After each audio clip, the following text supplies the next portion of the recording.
नमस्ते ट्रेडर्स, मेरा नाम धर्मेंद्र राजभर है और आज हम बात करेंगे पोजिशनल ट्रेडिंग के बारे में।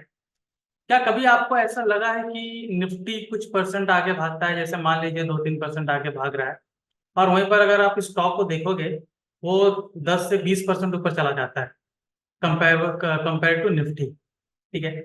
सो ऐसा मूव कैच करने ऐसा मूव हमें हमेशा देखने को मिलता है। कितनी बार आप देखोगे कि निफ्टी फिफ्टी के जो स्टॉक्स हैं या फिर निफ्टी फिफ्टी के अलावा काफी जो स्टॉक्स हैं जो निफ्टी को as a benchmark follow करते हैं, तो आप देखोगे कि निफ्टी कुछ 1-2%, 3% कुछ दिनों में अगर मूव देता है या महीने भर में अगर मूव देता है उतना परसेंट अगर बढ़कर, वहीं पर अगर किसी स्टॉक को देखोगे तो वो उससे कई ज्यादा परसेंट का मूव दे देता है। ठीक है। तो आज हम बात करेंगे ऐसे ही टूल के बारे में जिसको आप कंबाइन करके विद फ्यूचर बिल्टअप, हम दो टूल को कंबाइन करके एक हम सेटअप बनाएंगे जिसमें हमें एक अच्छा मूव कैप्चर करने को मिल सकता है। कि जैसे निफ्टी अगर 1-2% ऊपर भाग रहा है तो यहाँ पर स्टॉक जो 5 से 10% या 20% ऐसा भागता है तो हमको कैप्चर करने में आसानी हो जाएगी। ठीक है। वो डायरेक्टली आपको ऐसा एक इंडिकेशन देंगे, एक ऐसा सेटअप देंगे जहां पर ये बताया जाएगा कि इस पर्टिकुलर स्टॉक में ऐसा सेटअप बना है कि इसका एक मोमेंटम आ सकता है ऊपर की ओर या फिर नीचे की ओर। ठीक है। और ताकि और वो स्टॉक में हम ट्रेड ले सकते हैं।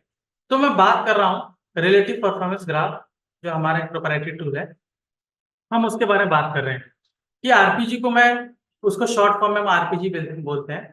तो आरपीजी को मैं किस तरीके से इस्तेमाल कर सकता हूँ और कैसे मैं उसको फ्यूचर ओवाई के साथ मैं अलाइन करूंगा और कैसे आरपीजी के जो एक एक कंसेप्ट है हम उसको किस तरीके से यूज करेंगे वो भी मैं आपको एक्सप्लेन करूंगा। हम एक टारगेट स्पेसिफिक भी ट्रेड हम उसमें ले सकते हैं और हम ये भी देख सकते हैं कि कुछ अगर मान लीजिए कुछ ट्रेड्स में आपको और अच्छा मूव कैप्चर करना है, तो हम वो भी देख सकते हैं और कहाँ पर हमें एग्जिट कर लेना चाहिए या कहाँ पर हम कर सकते हैं, हम वो भी उसमें देख सकते हैं। ठीक है। तो चलिए शुरुआत करते हैं आरपीजी टूल से। तो सबसे पहले हम एप्लीकेशन की ओर जाएंगे। तो लेट्स गो टू एप्लीकेशन। तो let me share my screen. तो आप देख सकते हैं कि मैंने अपना स्क्रीन आपको शेयर किया हुआ है। तो यहाँ पर आरपीजी जो रिलेटिव परफॉर्मेंस ग्राफ हम बोलेंगे, डायरेक्टली हम जाएंगे ट्रेडिंग में और ट्रेडिंग में जो पहला ऑप्शन है रिलेटिव परफॉर्मेंस ग्राफ, मैं इसको सेलेक्ट करूंगा क्वांट मॉडल के अंदर। ठीक है। तो रिलेटिव परफॉर्मेंस ग्राफ अगर आप ओपन करेंगे तो इस तरीके का आपको इंटरफेस दिखेगा। ऑलराइट। अभी चलिए एक एक क्वाड्रेंट के बारे में जानते हैं और हम ये जानेंगे उसके बाद कि हम इसमें किस तरीके का ट्रेड हम ले सकते हैं। ठीक है। तो यहाँ पर देखिए आपको चार क्वाड्रेंट आपको दिख रहे हैं। वीक क्वाड्रेंट है, प्रोग्रेसिव है, देन स्ट्रॉन्ग है, देन लेगार्ड आपको दिख रहा है। ठीक है। सो जो वीक क्वाड्रेंट आप देख रहे हैं, weak quadrant in the sense जहां पर स्टॉक जो है उसमें ज्यादा कुछ वोलेटिलिटी नहीं है, वो बहुत वीक है। ठीक है। हो सकता है कि वो सपोर्ट के पास है, हो सकता है वो सपोर्ट को ब्रेक करके और नीचे जा सकता है। ठीक है। उसमें कोई फर्दर बुलिश मोमेंटम नहीं है। ठीक है। वो अपसाइड की ओर काफी वीक है, हो सकता है वो और नीचे चला जाए। तो वहां पर मुझे मुझे कोई भी बुलिश सेंटिमेंट्स नहीं दिखता है, वहां पर मैं कोई बुलिश ट्रेड नहीं बना सकता। ठीक है। और जो ब्लू वाला जोन देख रहे हैं, जो प्रोग्रेसिव जोन है, वो इंडिकेट करता है कि एक पर्टिकुलर स्टॉक में बुलिश ट्रेड आया हुआ है, यानी कि उसमें बुलिश सेंटिमेंट्स बना हुआ है कि लोग उसमें एक जैसे हम डेटा बेस पे अगर बात करें, ठीक है, कि डेटा बिल्टअप ये बता रहा है कि ये जो स्टॉक है इसका एक बुलिश मोमेंटम यहाँ पर आ सकता है। प्रोग्रेसिव जोन में अगर कोई भी स्टॉक आता है तो मैं वहां पर एक पर्टिकुलर स्टॉक में ट्रेड ले सकता हूँ। ओके। और वहीं पर आप देखेंगे जो थर्ड क्वाड्रेंट है जिसका नाम है स्ट्रॉन्ग जोन। तो जब कोई भी स्टॉक स्ट्रॉन्ग जोन में जाता है तो वहां पर वो इंडिकेट करता है कि ये मोमेंटम पकड़ चुका है। ठीक है। हो सकता है कि वो कोई पीक लेवल पर आ गया है। ठीक है। वहां पर आप स्टॉक को होल्ड भी कर सकते हैं। ठीक है। वो एक मोमेंटम आपको बताता है कि एक स्ट्रॉन्ग मोमेंटम है उसका। हो सकता है कि वो रेजिस्टेंस को ब्रेक करके और भी आगे चला जाए। ठीक है। जहां पर उसने 2-3% मूव दिया, वो 2-3% और मूव वहां पर दे सकता है। या मान लीजिए कि अगर स्टॉक बहुत पहले से मोमेंटम देते आ रहा है तो हो सकता है कि वहां पर उसको रेजिस्टेंस को ब्रेक करके और भी मुझे 3-4%, 5% मूव दे सकता है। अगर पहले से उसने 4-5% दिया है तो एक फर्दर और भी एक एस्टिमेशन लगाया जा सकता है कि वहां पर मुझे और भी 4-5% का मूव मुझे मिल सकता है। ठीक है। तो ये एक इंडिकेशन वहां पर मुझे मिलता है इन स्ट्रॉन्ग जोन। ठीक है। फिर आता है आपका लेगार्ड जोन। अगर कोई भी स्टॉक लैगार्ड जोन में एंटर करता है तो वहां पर क्या इंडिकेट करता है कि यहाँ पर जो भी स्टॉक आया है उसमें डाउन ट्रेंड इंडिकेट हुआ है। ठीक है, तो अगर मैं पूरे साइकिल की बात करूं कि मैंने प्रोग्रेसिव जोन से मैंने जो ट्रेड लिया है वो स्ट्रॉन्ग में गया है, एक मोमेंटम कैच किया है, तो लेगार में आता है तो मैं वहां पर एग्जिट कर सकता हूं, और लेगार में फर्दर डाउन साइड बन रहा है तो वहां पर मैं कोई पोजीशन ले सकता हूँ। ठीक है, फिर अगेन वहां से वो वीक में जाएगा, तो जो वीक वाला जोन है वो आप देखोगे कि डाउन ट्रेंड वाला मोमेंटम, स्ट्रॉन्ग वाला जो अप ट्रेंड वाला मोमेंटम की मैं बात कर रहा था, जो वीक जोन है वो एक डाउन ट्रेंड वाला मोमेंटम है। ठीक है, तो अभी हम इसमें देखेंगे कि मैं उसमें ट्रेड कैसे बना सकता हूँ। ठीक है, तो ट्रेड बनाने के लिए पहले मैं आपको एक यहाँ पर बताते हैं कि हम इसमें कैसे ट्रेड लेंगे। ठीक है, सो अगर मैं बात करूं किसी स्टॉक की, तो अगर मान लीजिए कोई भी पर्टिकुलर स्टॉक यहाँ पर है, ठीक है, यहाँ से वो एंटर करता है हमारे प्रोग्रेसिव जोन में। ठीक है, तो मतलब यहाँ पर उसकी टेल बनी हुई है और यहाँ से आ रहा है, तो ये जो डॉट डॉट आप दिख रहे हैं ये इसका फेस होता है, इसका मतलब मान लीजिए इंजन होता है जो फेस, इसका एक यहाँ पर मार्क बना हुआ है। ठीक है, तो वो स्टॉक चाहे यहाँ हो सकता है चाहे यहाँ हो सकता है, तो यहाँ से अगर कोई भी स्टॉक डायरेक्टली ऐसे एंटर करता है तो इंडिकेट कर रहा है कि इसमें एक बुलिश सेंटिमेंट्स आया हुआ है। ठीक है, तो मैं क्या करूंगा, मैं चार्ट ओपन कर सकता हूँ। ठीक है, जैसे कि अगर मैं यहाँ पर जाऊं, ठीक है, जस्ट मिनट, यहाँ पर मैं कोई भी एक चार्ट ओपन करूंगा। ठीक है, go to chart order and trade, chart में मैं उसका प्राइस चेक करूंगा क्या प्राइस चल रहा है। ठीक है, जो उसका प्राइस चल रहा होगा वहां पे मैं देखूंगा कि कहाँ पर मुझे स्टॉप लॉस लगाना है। ठीक है, वहाँ अपने रिस्क के हिसाब से एक स्टॉप लॉस लगा के मैं उसमें ट्रेड ले सकता हूँ। ठीक है, तो इंडिकेट कर रहा है कि मैं जब भी कोई भी स्टॉक यहाँ पर प्रोग्रेसिव जोन में आता है तो मैं डायरेक्टली उसमें ट्रेड बनाता हूँ। तो मान लीजिए कोई स्टॉक यहाँ पर आया, मैंने उसको ट्रेड बनाया, अभी स्टॉक क्या करता है यहाँ से मूव, थोड़ा टाइम लेता है, हो सकता है वो टाइम लेके आपको थोड़ा यहाँ पर टाइम टाइम वेस्ट भी करे, फिर यहाँ से डायरेक्टली जाता है स्ट्रॉन्ग जोन में। ठीक है, अभी स्ट्रॉन्ग जोन आता है, तो आप कितनी बार देखोगे मेजोरिटी ऑफ द टाइम जैसे ही स्ट्रॉन्ग में जाता है ना, तो यहाँ पर आप देखेंगे कि कोई स्टॉक है ना 2 से 3% का रिटर्न कितनी बार वो दे देता है। कोई स्टॉक में वोलेटिलिटी बहुत अच्छी है तो आपको 4 से 5% का रिटर्न भी वहां पर दे सकता है।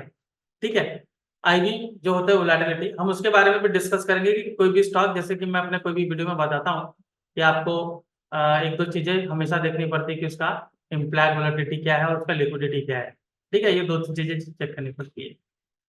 तो हम क्या करेंगे, हम ये देखेंगे कि अगर वो स्ट्रॉन्ग जोन में गया है तो वहां मुझे रिटर्न कितना मिल रहा है। ठीक है, ये जो रिटर्न्स है अंडरलाइन की मैं बात कर रहा हूँ। ठीक है, या फिर आप अगर आपने कोई ऑप्शन या आपने कैश ले रखा है या फ्यूचर ले रखा है उसमें आपको रिटर्न मिल रहा है, अगर इस रिटर्न से आप खुश हैं, मतलब कि ओके ठीक है मैं इतना रिटर्न बुक कर सकता हूँ, इट इज फेयर इनफ, आपका जो भी इन्वेस्टमेंट है, क्योंकि हमेशा हम कोई भी ट्रेड करते हैं तो हम टारगेट बेस करते हैं, राइट, टारगेट होना बहुत जरूरी है। ऑलराइट, टारगेट होना जरूरी है। तो मान लीजिए कि हमने कोई टारगेट रखा हुआ है, वो टारगेट के आसपास आ गया या टारगेट फुलफिल कर लिया है, तो आप क्या कर सकते हैं, यहाँ पर आके उसको एग्जिट कर सकते हैं। ठीक है, प्योरली आप देखेंगे रिस्क बेस्ड है। ठीक है, ऐसा कोई आपको टूल नहीं बता रहा है कि आप यहाँ पर डायरेक्टली आप एग्जिट कर लीजिए।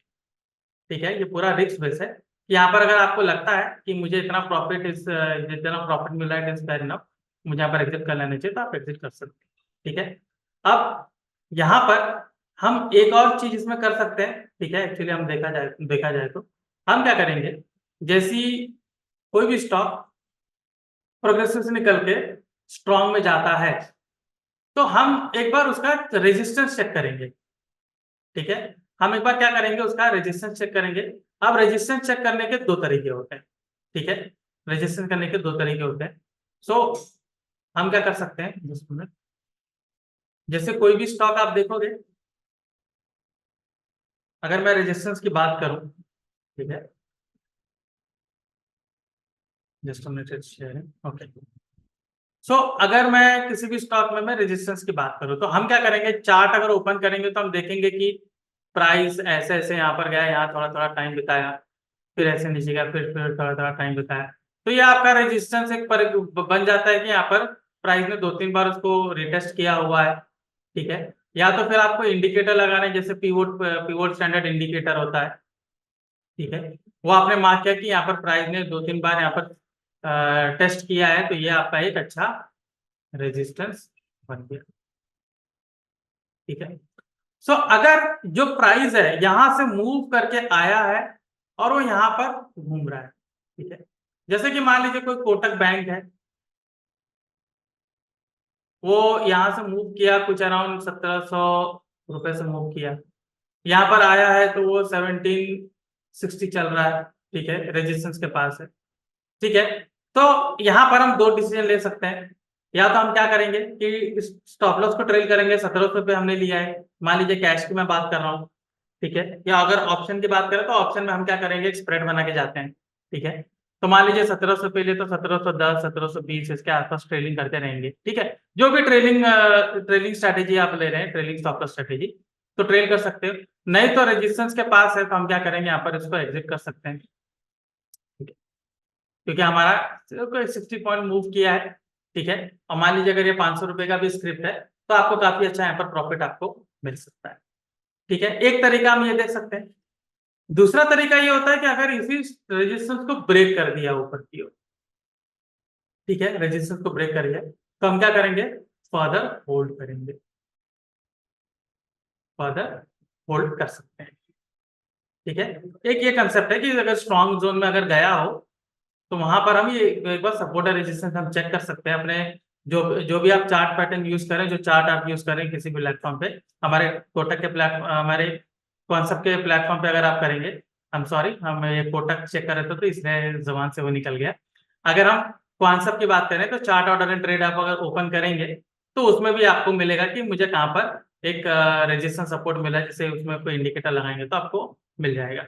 अगर आपको ये रेजिस्टेंस सपोर्ट मार्क करने में थोड़ा दिक्कत हो रही है तो हम क्या कर सकते हैं, हम जस्ट मिनट मैं आपको शेयर करके बता देता हूँ। हम क्या करेंगे, हम जाएंगे ट्रैक में जाएंगे, ठीक है, ट्रैक में जाने के बाद हम ओपन करेंगे ओपन इंटरेस्ट ओआई। ठीक है। अब ओआई बहुत महत्वपूर्ण है, बहुत ज्यादा जरूरी है। ठीक है। अभी जरूरी इसलिए होता है कि हमें यह मालूम पड़ता है कि कौन से पर्टिकुलर लेवल पे आप देखोगे कि बहुत बहुत ज्यादा कॉल राइटर्स पुट राइटर्स ऐसे यहाँ पर उन्होंने पोजीशन बनाया। ठीक है। तो अगर मैं ओवाई की बात करूं तो यहाँ पर आप एक चीज नोटिस करिए कि ये जितने ग्रीन है ये आपके कौन है, कॉल राइटर्स हैं। ठीक है। ऊपर की तरफ आपको मिलेंगे कॉल राइटर्स। ठीक है। और यहाँ पर आप देखेंगे तो ये आपके पुट राइटर्स हैं। ठीक है। ये आपको मिलेंगे, तो ये आपको रेड रेड में सारे पुट राइटर्स हैं, ग्रीन ग्रीन सारे कॉल राइटर्स हैं। तो राइटर्स का पर्सपेक्टिव क्या होता है कि किसी भी स्टॉक को उस पर्टिकुलर लेवल से, उनका ये होता है कि पर्टिकुलर लेवल से ऊपर जाने की संभावना कम है किसी भी स्टॉक में। और वहां पर जो सेलर्स पर्सपेक्टिव, पुट सेलर्स है, उनका क्या पर्सपेक्टिव होता है कि इस पर्टिकुलर लेवल से ये स्टॉक नीचे जाने की संभावना इसकी कम है, इसलिए वो वहां पर क्या करते हैं, बहुत सारा पोजीशन ऐड करते हैं। बट होता कैसा है कि जो मार्केट है डायनेमिक है, हम सब जानते हैं, वो हमारे अकॉर्डिंग टू मूव नहीं करेगा, वो मूव करेगा according to demand and supply. ठीक है। तो वो अगर इस पर्टिकुलर लेवल से ब्रेक करके ऊपर जाना शुरू करता है तो जो राइटर्स हैं वो क्या करेंगे, इस जो भी आप देख सकते हो लेवल पर ये अनवाइंडिंग शुरू करते हैं। ये आप देख सकते हो जो ब्लैंक बॉक्स आप देख रहे हैं, यहाँ पर अनवाइंडिंग शुरू करते हैं, जैसे आप यहाँ पर देख रहे हो। अभी ये जो कोरोमंडल है आप देख सकते हो कि फ्यूचर का प्राइस इसका 1521 चल रहा है, वो इस लेवल से जब ऊपर गया होगा तो यहाँ पे इस लेवल पे, ठीक है, अगर मैं इसकी बात करूं इस लेवल पे, ठीक है, ये है लेवल हमारा 1500 का लेवल। ठीक है। तो अगर मैं 1500 के लेवल की मैं बात करूं तो यहाँ पर वो क्या होंगे कि सारे वाइंड अप करना, हम सारे नहीं लेकिन कुछ तो वाइंड अप करना शुरू किए होंगे। तो मैं आपको जरा बता देता हूँ कि किस कंसेप्ट में मैं बात कर रहा हूँ। तो अगर मैं ओवाई कभी भी ओपन करता हूँ, ठीक है, तो मैं हमेशा देखूंगा कि वहां पे उस पर्टिकुलर लेवल पे जो राइटर्स है, ठीक है, यहाँ पे जैसे राइटर्स है, ये राइटर्स इनका लेवल है। तो यहाँ पर क्या होता है, अगर प्राइस इसको यहाँ पर आया हुआ है, ठीक है, तो अगर जो जितने राइटर्स हैं उनमें अगर ये पर्सपेक्टिव है, ये परसेप्शन है उनका कि ये स्टॉक जो यहाँ से ऊपर जा सकता है, तो वो क्या करेंगे, जितने राइटर्स हैं ना अपनी पोजीशन यहाँ से वाइंड अप करना शुरू करेंगे, माइनस करना शुरू करेंगे। ठीक है। तो अगर उन्होंने शॉर्ट किया हुआ है तो अपनी पोजीशन वहां पे वाइंड अप करेंगे, थोड़ा प्रॉफिट बुक करना शुरू करें, सॉरी वहां पे कुछ लॉस बुक करके एग्जिट कर लेंगे। तो ये जो प्राइस है ये ऊपर मूव कर रहा है, तो यहाँ पर आपको ब्लैंक बॉक्स दिखता है जैसा मैंने आपको ओआई में दिखाया। ठीक है, ब्लैंक बॉक्स दिखता है, वहां पे आपको क्या हो रहा है, कॉल अनवाइंडिंग हो रही है। ठीक है, आई am sorry for my handwriting. तो यहाँ पर कॉल अनवाइंडिंग होती है तो प्राइस मूव होना शुरू होता है। या फिर अगर प्राइस यहाँ पर आया है और यहाँ पे डार्क ग्रीन दिखता है आपको और एडिशन हो रहा है, मतलब मान लीजिए यहाँ पे 2 लाख सेलर्स थे, अब यहाँ पे 1 लाख सेलर्स और ऐड हुए हैं। ठीक है, यहाँ पर एडिशन हो रहा है, टोटल मिला के 3 लाख हो गए। तो ये क्या हो रहा है, ये जो रेजिस्टेंस है ये स्ट्रांग होता जा रहा है। ठीक है, ये पूरी तरीके से स्ट्रांग होता जा रहा है। तो इसमें मेरी समझदारी होगी कि मैं यहाँ पर एग्जिट कर सकता हूँ, यहाँ पे जो भी मैंने पोजीशन बनाया होगा मैं यहाँ पर एग्जिट करना शुरू कर दूंगा। या तो फिर मैं ये कर सकता हूँ, अपना मोर देन 50% ऑफ जो मेरा इन्वेस्ट, मोर देन 50% जो क्वांटिटी है वो एग्जिट कर सकते हैं। मान लीजिए 75% जो है क्वांटिटी वो एग्जिट कर सकते हैं, 25% को मैं होल्ड करूंगा, क्योंकि ये रिस्की है। मुझे ऐसा लग रहा है कि ये रेजिस्टेंस मजबूत होता जा रहा है, तो हो सकता है कि ये वहां से उसको टच करके वापस से वो नीचे आ जाए। ठीक है, तो ये इसकी एक कंडीशन बन सकती है। ठीक है, तो अगर मैं यहाँ पर देखूं, ठीक है, लेट मी क्लोज। तो अगर मैं ओवाई को मैं ओपन करूं, ठीक है, तो यहाँ पर मैं जब भी देखूं आरपीजी में, ठीक है, रिलेटिव परफॉर्मेंस ग्राफ में जैसे ही वो स्ट्रॉन्ग में जाता है मैं एक बार पीएनएल चेक करूंगा। ठीक है, पीएनएल अगर चेक करने के बाद मुझे ऐसा लगता है कि वो जो भी प्रॉफिट वहां पर मुझे मिल रहा है वो मुझे ठीक है, मैं उतने प्रॉफिट में खुश हूं, तो मैं यहाँ पर एग्जिट कर सकता हूँ। नहीं तो मैं क्या करूंगा कि मुझे एक अच्छा बड़ा मूव उसमें कैप्चर करने की मैं सोच रहा हूँ, तो मैं क्या कर सकता हूँ, मैं एक बार यहाँ पर आके ओपन इंटरेस्ट जरूर चेक करूंगा कि वहां पे जैसे कोरोमंडल या 1500 वहां पे मेरे कितने राइटर्स हैं। ठीक है, और जो प्राइस भी जो मूव हो रहा है वो उसको क्रॉस कर रहा है या नहीं, क्योंकि वो एक स्ट्रॉन्ग रेजिस्टेंस है, अगर उसको वो ब्रेक कर रहा है तो वहां पे मुझे एक अच्छा मूव और मिल सकता है। क्यों? क्योंकि यहाँ पर क्या होता है, जो अनवाइंडिंग करते हैं ये अपनी पोजीशन हटा के ये दूसरे जो ऊपर वाले लेवल्स हैं, यहाँ पर आप देख सकते हो 2 जगह, और भी इसके ऊपर जो लेवल्स है वहां पर मूव करेंगे। ठीक है, ये अपनी सारी पोजीशन वाइंड अप करेंगे और वहां पर मूव करना शुरू करेंगे। ठीक है, तो ये तो हो गया बाइंग पार्ट का। ऑलराइट, ये आपका हो गया बाइंग पार्ट का। Let me erase it. ठीक है, अभी चलते हैं वापस से आरपीजी में। ठीक है, सो ये मैंने बाइंग पार्ट का आपको बताया। अभी हम आते हैं सेलिंग पार्ट पे। तो हमने देखा कि कोई स्टॉक यहाँ पे मूव कर रहा है स्ट्रॉन्ग जोन में। ठीक है, ये इसका इंजन है, ये इसका फेस है। अगर वो स्ट्रॉन्ग से निकल के वो डायरेक्टली आता है लैगार्ड में, यहाँ पर ऐसे मूव कर रहा है। ठीक है, तो वो वहां पर क्या इंडिकेट कर रहा है कि इसमें एक डाउन ट्रेंड इसमें आ सकता है, इसमें डाउन ट्रेंड का मोमेंटम ये बना सकता है यहाँ पर। ठीक है, इसमें फर्दर मुझे डाउन साइड दिख रहा है, तो मैं यहाँ पर क्या कर सकता हूँ, एक पोजीशन बना सकता हूँ डाउन साइड की ओर। ठीक है, अभी खैर ये तो डाउन साइड का लेवल है, तो यहाँ पर मुझे एक चीज का ध्यान देना है कि यहाँ पर मैं कैश को नहीं सेल कर सकता हूँ, बिकॉज अगर मैं कैश को सेल करूंगा, स्टॉक को सेल करूंगा, तो मुझे सेम डे मुझे रिकवर करना होता है। आई मीन सेम डे मुझे उस पर्टिकुलर पोजीशन को स्क्वायर अप करना पड़ता है। ठीक है, तो कैश को अगर मैं सेल कर रहा हूँ वहां पे तो मैं सेम डे रिकवर करूंगा, लेकिन अगर मैं पोजिशनली ट्रेड कर रहा हूँ तो वहां पर मैं फ्यूचर को सेल कर सकता हूँ और फ्यूचर को मैं हेज कर सकता हूँ। ओटीएम लेवल का अगर आप देखेंगे, या कोई पुट ऑप्शन है उसमें बाय कर, I am sorry call option buy कर सकते हैं। ठीक है, तो यहाँ पर मैं क्या करूंगा कि फ्यूचर को मैं यहाँ पर सेल करूंगा। ठीक है, तो कोई भी स्टॉक यहाँ पर आया, अभी सेम कंसेप्ट है कि वहां पर कुछ दिन तक मूव करेगा, या हो सकता है वो एक दिन ही मूव किया हो और यहाँ से मूव करके सीधा हो जाएगा वीक जोन। ठीक है, अगेन वीक जोन में जाएगा तो आपको क्या करना है, वही चीज देखना है कि आपको यहाँ पर कितना परसेंट रिटर्न दे रहा है। जैसे मैंने बताया 2-3% अगर रिटर्न दे रहा है, आप उसमें खुश हैं। हाई वॉलेटाइल स्टॉक रहेंगे तो हो सकता है वो 4 से 5% रिटर्न आपको दे दें। ठीक है, अगर आप इतने प्रॉफिट में खुश हैं तो आप वहां से एग्जिट कर लीजिए।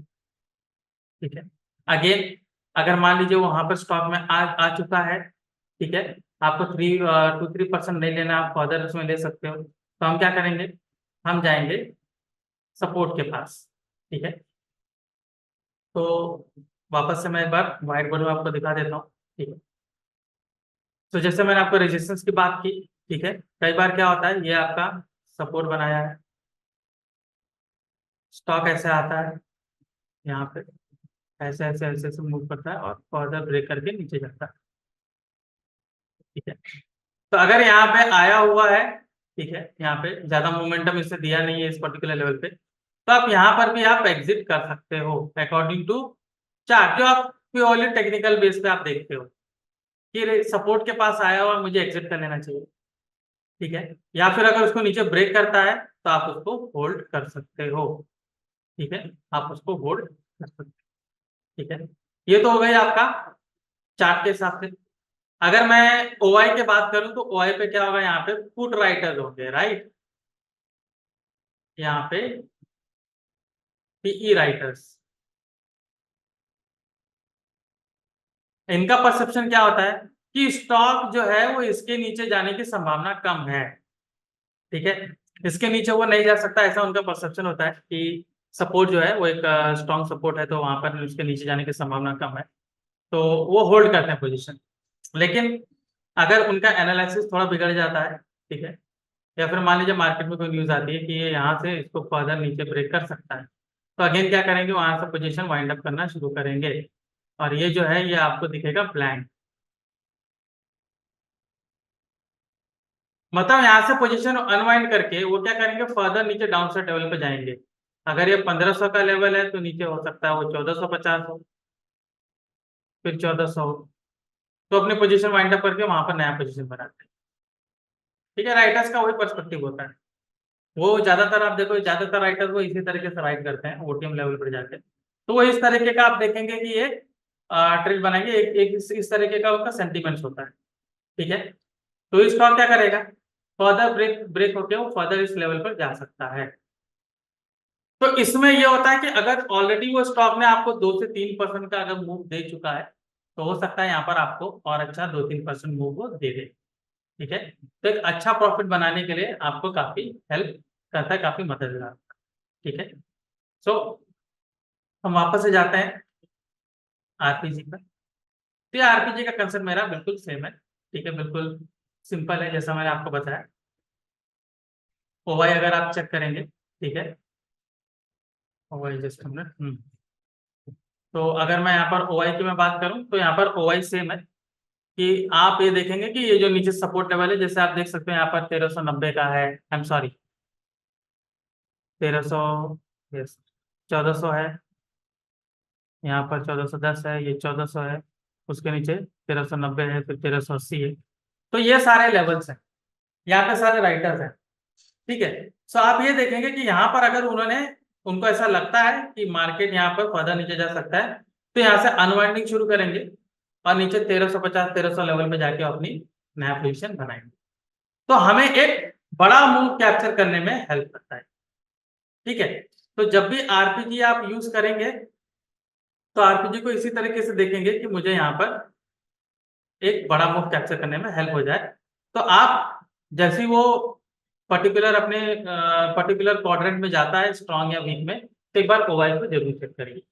ठीक है, तो ये था आरपीजी का साइकिल। ठीक है, नीचे आप देख सकते हो कि यहाँ पर 20 दिन का आपको डेटा मिलेगा कि 8 मई से लेकर अभी 6-7 अभी 18 जून तक कोई भी स्टॉक ने कैसा मूव किया है, कैसे वो प्रोग्रेसिव जोन में आके कैसे स्ट्रॉन्ग में गया है। ठीक है, कैसे हम उसमें ट्रेड बना सकते हैं, कैसे वो लैगार्ड में आया हुआ है, ये आप यहाँ पर 20 दिन का डेटा पूरा यहाँ पर उसको अच्छे से देख सकते हैं। ठीक है, तो खैर ये तो हो गया आपका 20 दिन का डेटा। ठीक है, अभी हम देखते हैं कि इसमें हम बास्केट कैसे बनाएंगे। ठीक है, क्योंकि आप फर्दर आप स्टॉक को देख रहे हो कि इतने सारे स्टॉक हैं। ऑलराइट, मैं इस स्टॉक को यहाँ पर कंसिडर कर सकता हूँ, स्टॉक को मैं यहाँ पर लेकर मैं बना सकता हूँ। अभी ये होता है कि कुछ हमारे पसंदीदा स्टॉक होते हैं, ठीक है, कि हमने बहुत पहले से इसमें ट्रेड कर रहे हैं, तो कुछ आपके 4-5-8-10 ऐसे स्टॉक्स होंगे, तो आप उनका बास्केट बना सकते हैं इजीली। ठीक है, तो बास्केट बनाने के लिए हम क्रिएट बास्केट में जाएंगे, यहाँ पर आप बास्केट का नाम दे सकते हो। ठीक है, यहाँ पर फर्दर देंगे, यहाँ पर फ्यूचर को सिलेक्ट करेंगे। ऑप्शंस का बनाना चाहते हो तो ऑप्शन का भी बन सकता है, लेकिन पहले आप फ्यूचर का बनाएंगे कि अंडरलाइन को देखकर ही ऑप्शंस के प्राइस ज्यादा मूव करते हैं, तो फ्यूचर का सिलेक्ट करिए।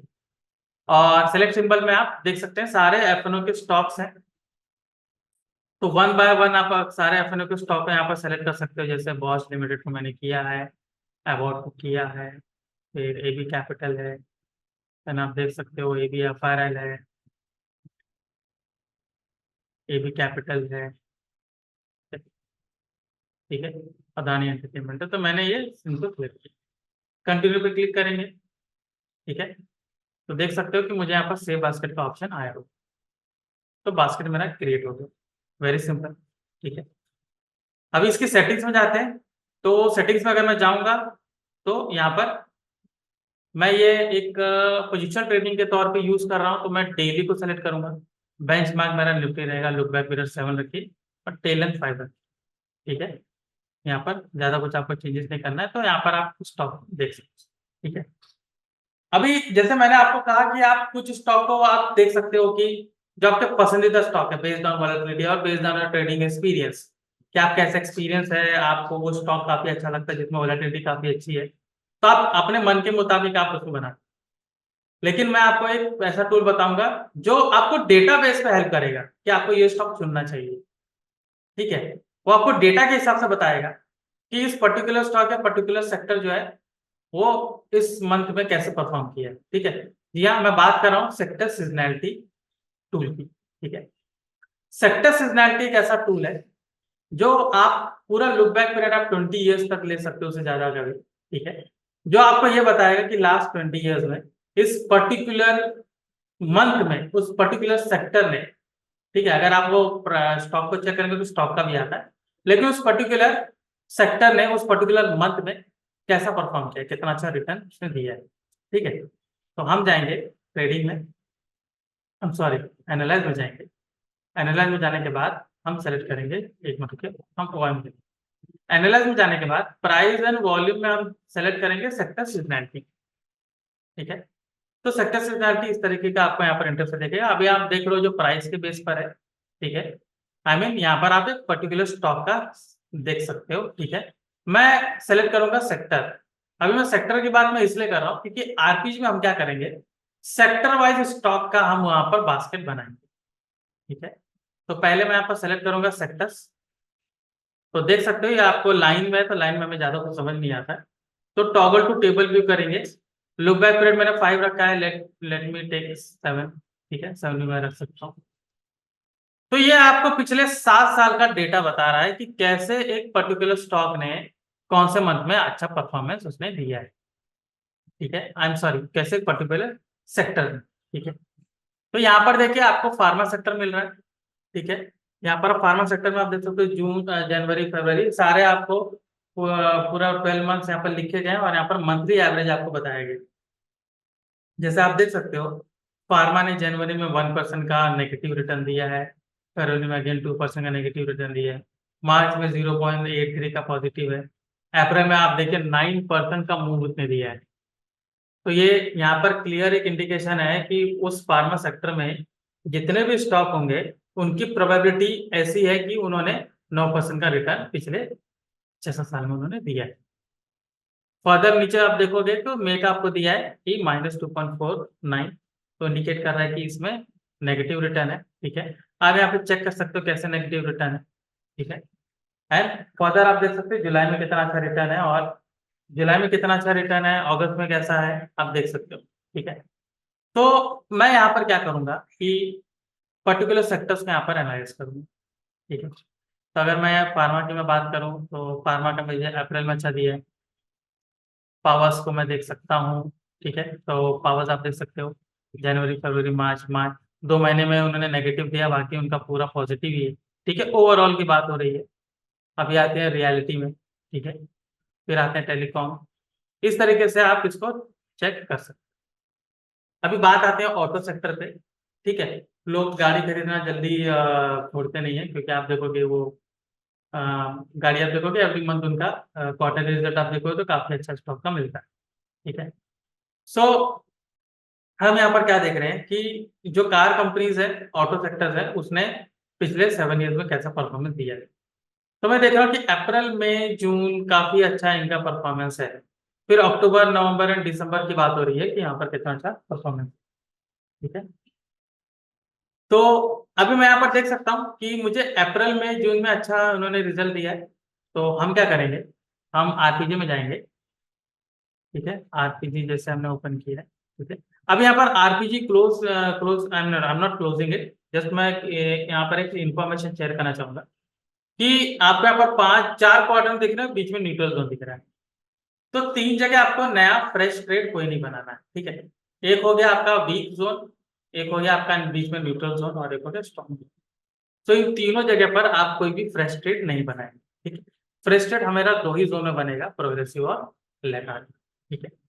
सो मैं बात कर रहा था कि जैसे हम ट्रेड बास्केट में जाते हैं तो यहाँ पर मैं बास्केट का नाम दूंगा ऑटो। ठीक है। ऑटो सेक्टर का नाम दूंगा तो मुझे यहाँ पर ऑटो सेक्टर दिख जाए। तब जैसे मैंने यहाँ पे, मैं यहाँ पर जितने भी आप सेव करोगे बास्केट लेफ्ट साइड में आपको दिखेगा। तो जैसे देखिए मैंने यहाँ पर ऑटो सेक्टर को एंटर किया तो मुझे ऑटो सेक्टर का दिख रहा है। ये सारे ऑटो सेक्टर आप देख सकते हैं। अभी भी जून मंथ है तो कितने सारे ज्यादातर स्टॉक स्ट्रॉन्ग जोन में ही है। ओके। सो हम क्या करेंगे, अभी जैसे मैंने बास्केट 12 मैंने क्रिएट किया था, तो बास्केट 12 को देखते हैं। ठीक है। सो अब ये देखिए से 8 में से कैसे यहाँ पर इन्होंने परफॉर्मेंस किया है, वो आपको दिख रहा है। ठीक है। सो यहाँ पर अभी देखिए यहाँ पर मुझे बजाज ऑटो, ठीक है, ये मुझे दिख रहा है। अभी खैर हम बात कर रहे थे कि कैसे सेक्टर वाइज, अभी यहाँ पर हमने तो देख लिया। एक बार हमने यहाँ सेक्टर सीजनैलिटी में देख लिया कि मुझे कैसे एक पर्टिकुलर सेक्टर ने पर्टिकुलर मंथ में अच्छा रिटर्न दिया है। तो मैं क्या करूंगा, सेक्टर वाइज स्टॉक को देखूंगा। तो एनालाइज में जाएंगे, और एनालाइज में जाने के बाद मैं देखूंगा सिनॉप्सिस फ्यूचर ओवाई। सो सिनॉप्सिस फ्यूचर ओवाई में आपको सारे सेक्टर के सारे स्टॉक मिलेंगे। ठीक है, सारे सेक्टर से यहाँ पर मैं सेलेक्ट कर सकता हूँ सेक्टर का, ऑटो सेक्टर। क्योंकि मैं ऑटो सेक्टर को सिलेक्ट कर रहा हूँ तो मुझे ऑटो सेक्टर का मिल गया। तो आप देख सकते हो M&M, Escorts, Ashok Leyland, Eicher motor, Bajaj auto, Tata Motors, hero motor Corp, TVS motor, Maruti, सारे स्टॉक आपको यहाँ पर मिल रहे हैं। ठीक है। सो ये जितने भी स्टॉक्स हैं, हम क्या करेंगे, इनका नाम नोट कर सकते हैं, और नाम नोट करने के बाद हम इसको आरपीजी में जब बास्केट बनाएंगे तो बास्केट में एंटर कर देंगे, और उसको फिर टेस्ट करेंगे कि वो वहां पर प्रोग्रेसिव जोन में आया है या लैगार्ड जोन में आया है। ओके। तो अगर प्रोग्रेसिव जोन में आता है तो मुझे उसमें ट्रेड बनाना चाहिए कि नहीं। ठीक है। तो अभी चलिए, अभी जैसे यहाँ पर देखिए 21 मई को बजाज ऑटो आया था प्रोग्रेसिव जोन। मैं एक काम करूंगा कि मैं यहाँ पर एनालाइज में जाके मैं एक बार चार्ट ऑर्डर ट्रेड को मैं सेलेक्ट करता हूँ, और हम यहाँ पर एंटर करते हैं। यहाँ पर तो अदानी एंटरटेनमेंट है, मैं इसको अदानी एंटरटेनमेंट के अलावा फिलहाल मैंने बजाज ऑटो को मैंने देखा है तो मैं बजाज ऑटो की बात कर रहा हूँ। ठीक है। तो 21 मई को इसमें ट्रेड इसमें बना। तो आप देख सकते हो 21 में ये रहा। तो ऑन 21 में आप देखिए इसका जो सबसे लो था वो था 8816, हाई था 8889। ठीक है। और लो यहाँ पर ओपनिंग था 8824। ठीक है। और 857 का इसका क्लोजिंग था। तो लेक्चर से मैंने 857 को मैंने इसका ट्रेड लिया। ठीक है, 857 को ट्रेड हमें दिया। और यहाँ से आप देख सकते हो कि ये फर्दर नीचे यहाँ पर नीचे 8653 का मेरा स्टॉप लॉस रहेगा। ठीक है। तो 200 पॉइंट का मेरा कुछ 200-250 पॉइंट का मेरा स्टॉप लॉस है। ठीक है। मैं लेटेस्ट स्विंग की मैं बात कर रहा हूँ, जैसे मैं आपको आइडिया दे रहा हूँ कि हम कैसे इसमें ट्रेड बना सकते हैं। अगर मैं लेटेस्ट स्विंग की बात करूँ तो वहां पर मेरा एक स्टॉप लॉस बनता है। ठीक है। तो अगर मैं यहाँ पे कोई ट्रेड इनिशिएट करता हूँ, ठीक है, लॉन्ग पोजीशन। ठीक है। ऑलराइट। तो जरा सा मैं चार्ट को बीच में कर लेता हूँ। ठीक है, ताकि थोड़ा आपको क्लियरली दिखे।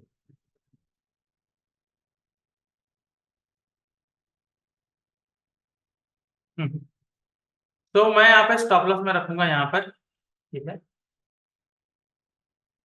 अभी टारगेट तो हम लेंगे ओआई के बेस पे, लेकिन यहाँ पर मैं बस एक इन्फॉर्मेशन आपको बता रहा हूँ। अभी देखिए 200 पॉइंट का स्टॉप लॉस।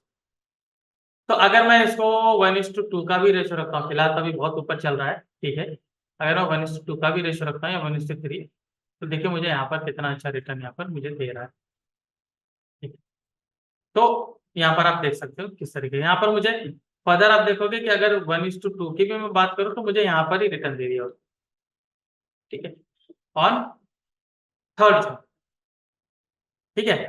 तो चलिए एक बार देखते हैं कि 3rd जून तक मुझे कितना प्रॉफिट मिल सकता है अगर मैं 21st को मैं ट्रेड लेता हूँ तो, ठीक है।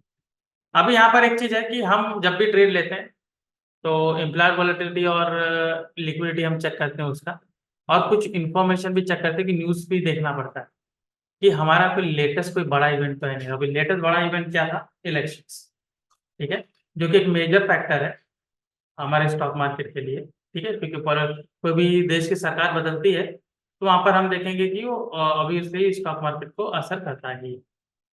तो हमने क्या किया, हम ट्रेड रिकैप में जाते हैं, ठीक है। तो ट्रेड रिकैप के लिए स्कैन में जाइए, trade recap historical options, new strategy करते हैं। अब यहाँ पे बजाज ऑटो मैंने एंटर किया है और मैं लेता हूँ May month 21st।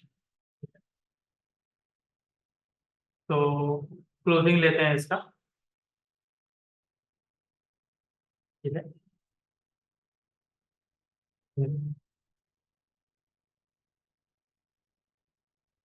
Just minute loading. तो वहां पर हम देखेंगे उसका क्लोजिंग का प्राइस कितना है, ठीक, क्योंकि हमारे सिस्टम में आया हुआ तो मुझे वहां पर एक ट्रेड उसमें ले लेना चाहिए, तो एक बार क्लोजिंग को चेक कर लेते हैं, ठीक है।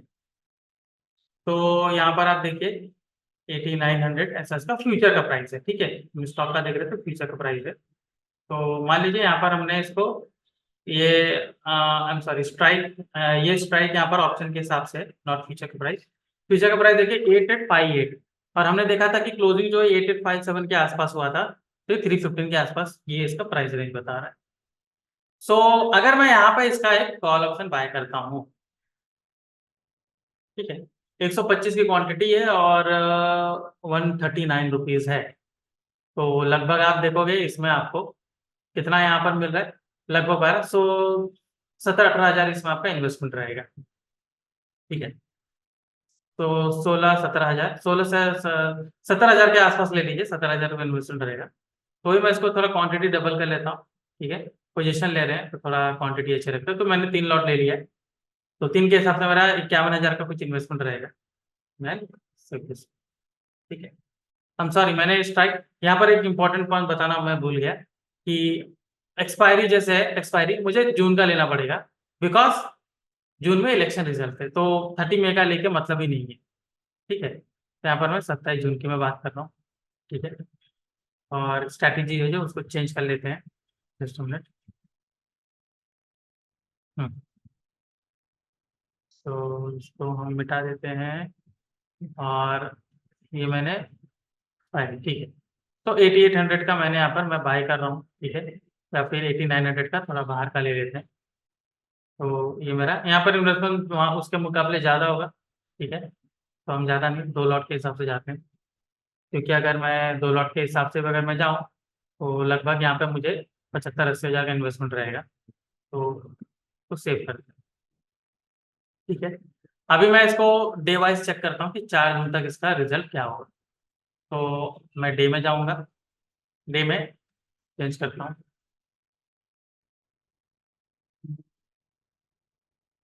लोडिंग, ठीक है। मैंने कॉल ऑप्शन बाय किया, जस्ट मेरे से loading.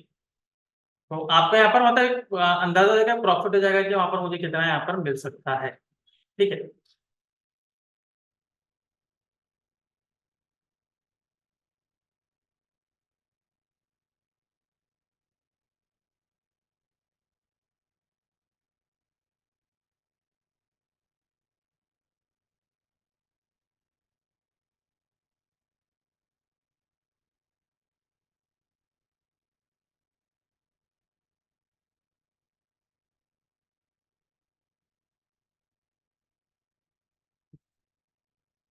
Taking long time to load. लेकिन फिर भी एक आपको मैं यहाँ पर दिखा सकता हूँ कि कैसे यहाँ पर 631 पॉइंट्स का यहाँ पर मुझे मूव यहाँ पर कैप्चर करने को मिला है।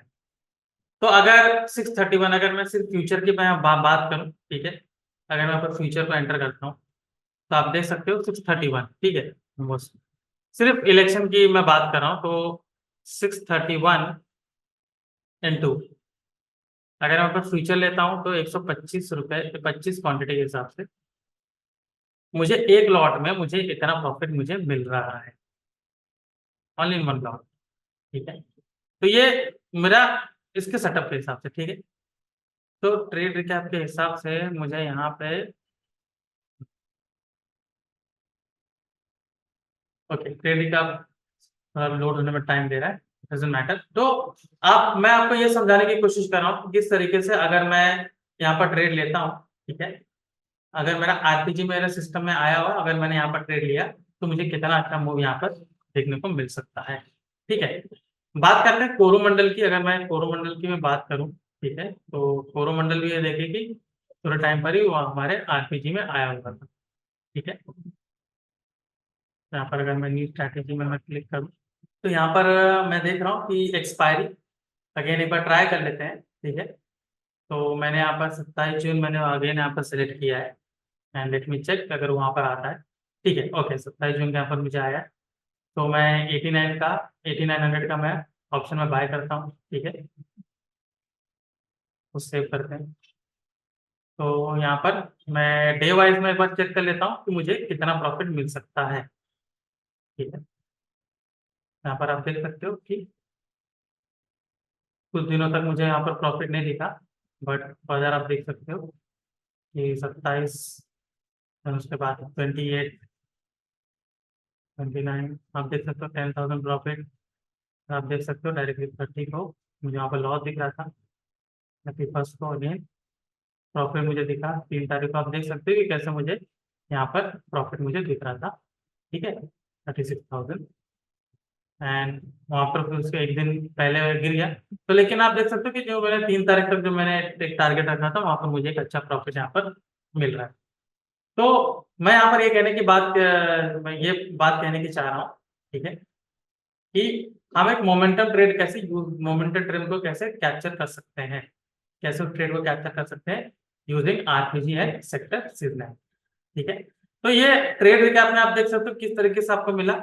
एक और फर्दर स्टॉक हम उसमें देख लेते हैं, बजाज और फिर यहाँ पर आरपीजी में, ठीक है। अगर मैं इसको रिसेंटली अगर आप कोई स्टॉक आप देखेंगे तो रिसेंटली मेरा स्टॉक इसमें आया था, कोरोमंडल इसमें आया हुआ है।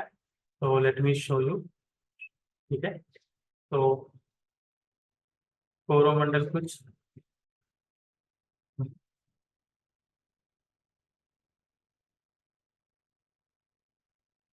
कोरोमंडल कुछ आसपास यहाँ पर मुझे दिख रहा था, ठीक है। तो कोरोमंडल कुछ आप देखोगे 31 में यहाँ पर मूव आकर मैं कोरोमंडल को दिखाऊं, ठीक है।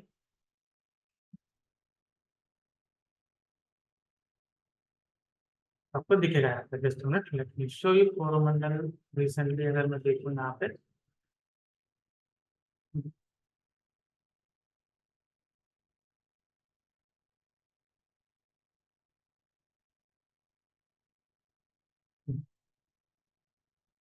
तो देख सकते हो 28-27 का रिसेंट का इसका कोरोमंडल का है। तो कोरोमंडल में भी आप देख सकते हो कि मुझे बहुत अच्छा मूव वहां पर कैप्चर करने को मिला, ठीक है। कोरोमंडल थोड़ा सा बैक जाते हैं, ठीक है। तो एट यहाँ पर 26 से पहले मुझे इसमें ट्रेड इनिशिएट हुआ था, देख सकते हो, ठीक है। तो 23-25 को कोरोमंडल में भी एक ट्रेड आया हुआ है, तो उसके मुताबिक मैं उसमें एक ट्रेड इनिशिएट कर सकता हूँ, ठीक है। अगर मैं फर्दर में इसमें एक बार देख लेता हूँ, ठीक है। तो यहाँ पर आप देख सकते हो कि किस तरीके से कोरोमंडल में और किस तरीके से बजाज ऑटो में मैंने आपको दिखा कि बजाज ऑटो में अगर हमने जिस टाइम पर प्रोग्रेसिव जोन में स्टॉक आया था, अगर मैं वहां पर एक ट्रेड इनिशिएट करता हूँ तो मुझे कितना अच्छा वहां पे प्रॉफिट मिल सकता है, ठीक है। तो टेकिंग लॉन्ग टाइम, लेकिन आपको जो कंसेप्ट में बताना चाह रहा था वो कंसेप्ट यहाँ पर क्लियर है कि किस तरीके से बजाज ऑटो कोरोमंडल, देखिए आप क्लियर देख सकते हैं कि बजाज ऑटो के पीछे पीछे कोरोमंडल में आया ट्रेड, और वहां पे अगर मैं ट्रेड इनिशिएट करूंगा तो मुझे किस तरीके से वहां पर ट्रेड मिल सकता है, ठीक है। तो फर्दर डाउन अगर आप इसमें स्ट्रैटेजी के हिसाब से जाना चाहते हैं तो स्ट्रैटेजी आप आर्किटेक्ट में यूज कर सकते हैं। ठीक है, कोरोमंडल का देखिए यहाँ पर आया हुआ है, तो कोरोमंडल देखिए 26 यहाँ पर देख सकते हैं, 26 20 यहाँ पर जिस समय मुझे उसमें दिख रहा था, इसको मैं जरा सेंटर में कर लेता हूँ। ठीक है, तो यहाँ पर आप देख सकते हो ये आरपीजी में, ये देखिए 23rd को एंट्री आई थी। ठीक है, तो 23rd को देखिए कितना मेरा प्राइस था, ये मेरा क्लोजिंग है यहाँ पर। ऑलराइट, 12 क्लोजिंग प्राइस था 1235 एंड आप देख सकते हो हाईएस्ट था 1254। ठीक है, तो अगर मैं यहाँ पर अगर एक ट्रेड इनिशिएट करता हूँ, ठीक है, लॉन्ग पोजीशन, मेरा स्टॉप लॉस होगा यहाँ पर लेटेस्ट स्विंग। ठीक है, जस्ट फॉर एक नॉर्मल कंसिडरेशन 1:2 का भी टारगेट रखा हूँ, तो देखिए मुझे यहाँ पर इजीली मुझे अचीव हो गया यहाँ पर, और ये फर्दर अपसाइड यहाँ पर जा रहा है, तो ये मोर देन आप देख सकते हो यहाँ पर मूवमेंट देखिए आप 1239 से अगर मैं यहाँ पर कैप्चर करूं तो 1230 से आप देख सकते हो 1521। ठीक है, 1521, तो ऑलमोस्ट आप देखोगे 300 पॉइंट्स ऊपर है बेस प्राइस से। ठीक है, 300 पॉइंट्स ऊपर, तो अगर 300 को मैं डिवाइड करता हूं, ठीक है, 1230 से, बेस प्राइस उसका वहीं पर है, तो आप देख सकते हो इसने अभी तक मुझे, आई एम सॉरी, ये देखिए 24% रिटर्न उसने मुझे दिया है। तो जब मैं आपको बात कर रहा था कि निफ्टी 2-3% ऊपर जाता है, कोई स्टॉक आपको 10 to 20% रिटर्न दे सकता है, तो मैं इसकी बात कर रहा हूँ। ठीक है, तो आप देख सकते हो 24% रिटर्न दिया है, तो इस तरीके से बड़ा मूव कैप्चर करने के लिए आप आरपीजी का इस्तेमाल कर सकते हो। आपको वहां पर संभावना ज्यादा मिलेगी, ज्यादातर आपको स्टॉक वहां पर मिल सकते हैं। ठीक है, सो ये था हमारा आरपीजी। ठीक है, रेलवे परफॉर्मेंस ग्राफ, इसके साथ आप ओवाईक्यू यूज कर कीजिए अपना टारगेट ऑप्टिमाइजेशन के लिए। ठीक है, और भी ऐसे जानकारीपूर्ण वीडियो जानकारीपूर्ण तत्वों को जानने के लिए, डेटा को जानने के लिए कॉन्सेप्ट से जुड़े रहिए। कॉन्सेप्ट का वीडियो लाइक एंड शेयर करिए। ये वीडियो अगर आपको पसंद आया तो प्लीज इसको लाइक एंड शेयर करिए। मैं धर्मेंद्र राजभर आपसे विदा लेता हूँ। नमस्कार।